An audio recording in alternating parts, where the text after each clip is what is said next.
LifeHouse kids, thanks for joining us today. It's great you're here. Let's get started. This month at LifeHouse Kids, we're talking about Christmas, the big give. Christmas is about celebrating Jesus, God's greatest gift. Our memory verse for this month is Luke 2:11. Read it with us. Today in the town of David, a Savior has been born to you. He is the Messiah, the Lord. Luke 2:11. Great job! Let's get ready to watch our new Bible story this week. Welcome to Story Lab. This week, we're celebrating Christmas, while we take a look at the story of someone who recorded a big promise for us. Oh, and also, look out for this.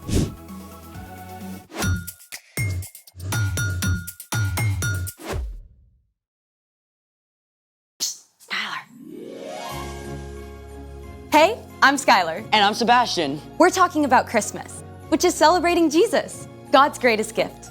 Gotta say, I think you got the decorations on point. Thank you. We're only missing one thing. A partridge in a pear tree? I can go get one. We need snow. Yeah, but it's 53 degrees and sunny. I thought about that. We're gonna make our own snow. What do we need? The internet says that there are a lot of ways to do that. I say we should make our own recipe, then we can have a showdown. Or a snowdown. I see what you did there. I'm ready. Let's make it!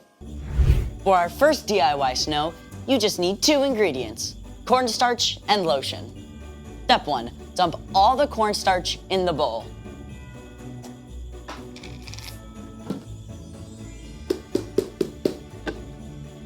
Step 2, mix a bunch of lotion.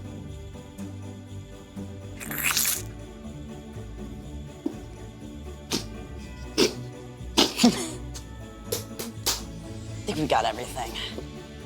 Now listen closely, because the next part is extremely complex and technical. Just squish it. Wait, that's it? Yeah, I mean, you just have to mix it up for the perfect consistency for a big, fat snowball coming right at you. Ta-da! Not bad. It's snow good. But mine will be snow much better. For this next DIY snow, you're also only going to need 2 ingredients. Baking soda and shaving cream. First step, pour a box of baking soda into a bowl. Step 2, pour in the shaving cream. This is so satisfying, like cranking self-serve ice cream. With all of the topping. Now, mix it up really well.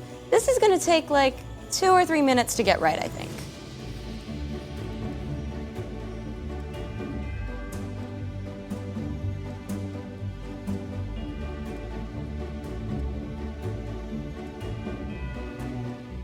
Now this is superior snowball snow right here. Superior to what? I think that's obvious. There's only one way to decide. Cornstarch and lotion up first. Ready? Sure. Let it go, let it go.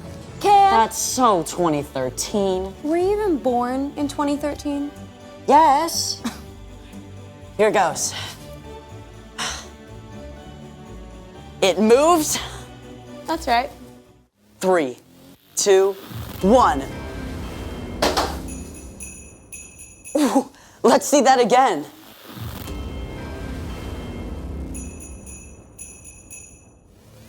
Ooh, look at that impact. I'll give it to you, that was pretty good. Okay, my turn. Sure. I bet yours is going to explode into thousands of pieces midway through. You wish. Here we go.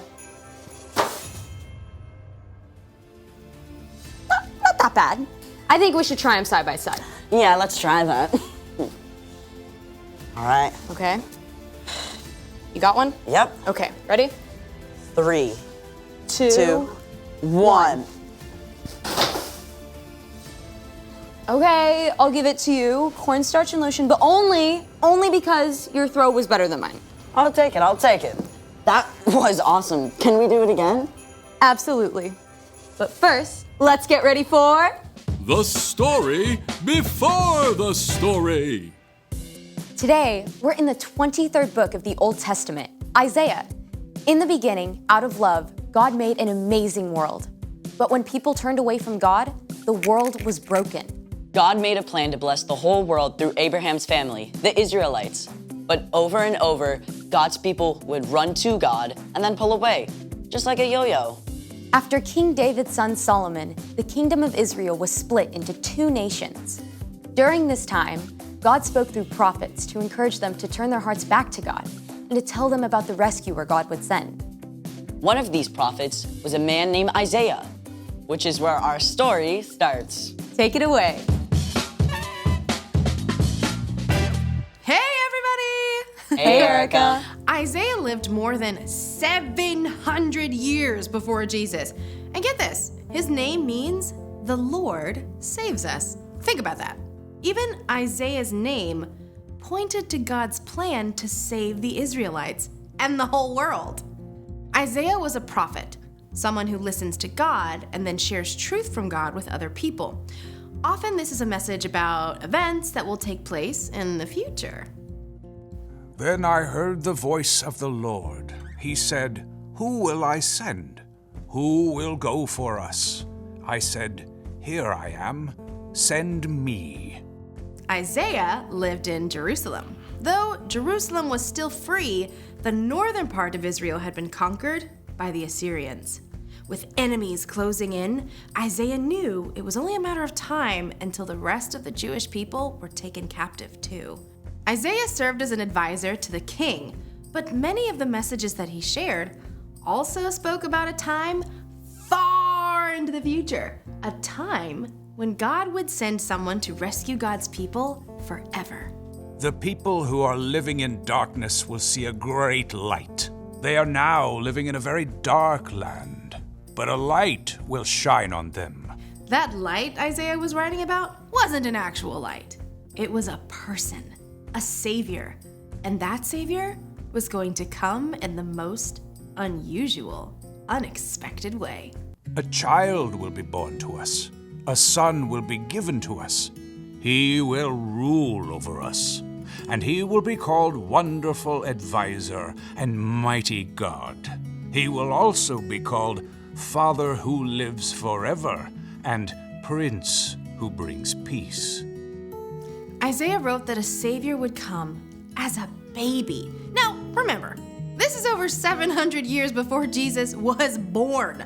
Let's take a look at what Isaiah said would be true of the savior God would send. Spoiler alert, we know the savior or rescuer is Jesus. Wonderful advisor. That's true, right? When we aren't sure what to do, Jesus directs and guides us. He knows exactly what we need. Even when we face the most difficult challenges, we can always trust him to lead us in the right direction. Now consider mighty God. Jesus is stronger and more powerful than any earthly king. Just think of the amazing things that Jesus did. He made people who were blind see and healed people of all kinds of sickness. He turned one small lunch of bread and fish into a feast for thousands of people. And when he spoke to a storm, it listened and stopped right away. Father who lives forever. Jesus will live and reign forever. He was with God in the beginning, and he'll never leave us. Like a good father, he provides everything that we need. He always wants to spend time with us and delights in us, even before we do anything for him. Prince who brings peace. When people turned from God, the world was broken. When Jesus laid down his life for us and rose again, he made peace between people and God. When we believe in Jesus and follow him, our relationship with God is restored. We can have life forever with God. In the end, Jesus will bring an end to all conflict and all wars, and in Jesus, everything that is broken will be made whole. These are amazing promises. But Isaiah wasn't finished with his picture of the rescuer God was going to send. There will be no limit to how great his authority is. The peace he brings will never end. He will rule on David's throne and over his kingdom. He will make the kingdom strong and secure. His rule will be based on what is fair and right. It will last forever. The Lord's great love will make sure that happens. He rules over all. From the very beginning, God had a plan to rescue the Israelites, right? Even when things seemed dark and hopeless, God was making a way, not just for the Jewish people, but for all of us to be saved. And it would all depend on a tiny, helpless baby. But that's a story for next time. Mind blown. I mean, it's incredible how everything came together. God's always at work, even when we don't see it. So, what's our part in this story? Glad you asked. Well, just like for the Israelites during the time of Isaiah, things can look pretty dark. We hear about terrible things happening all over the world, all the time. And there are probably some things going on in your own life that don't make sense either. Maybe your best friend is moving away, or your mom just lost her job and you can tell your parents are really worried. Yeah, or you might be like my friend, where she has a condition where she has to go into the hospital every month for treatment. It's tough, and none of these things seem to make sense. But even when you can't see the way forward, remember that Jesus is our wonderful advisor. Our mighty God and Father who reigns forever. Our Prince of Peace.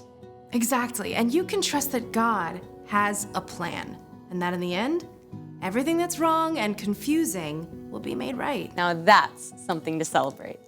For sure. I'll see y'all next time. Bye, Erica. So here's the thing. God always has a plan. I have a plan for the rest of this snow. Hey! Thanks for joining us in the Story Lab. See you next time.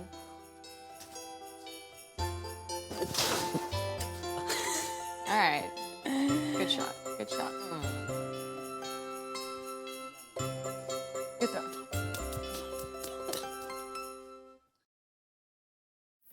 Thanks for joining us. If you're watching at home, thanks for tuning in.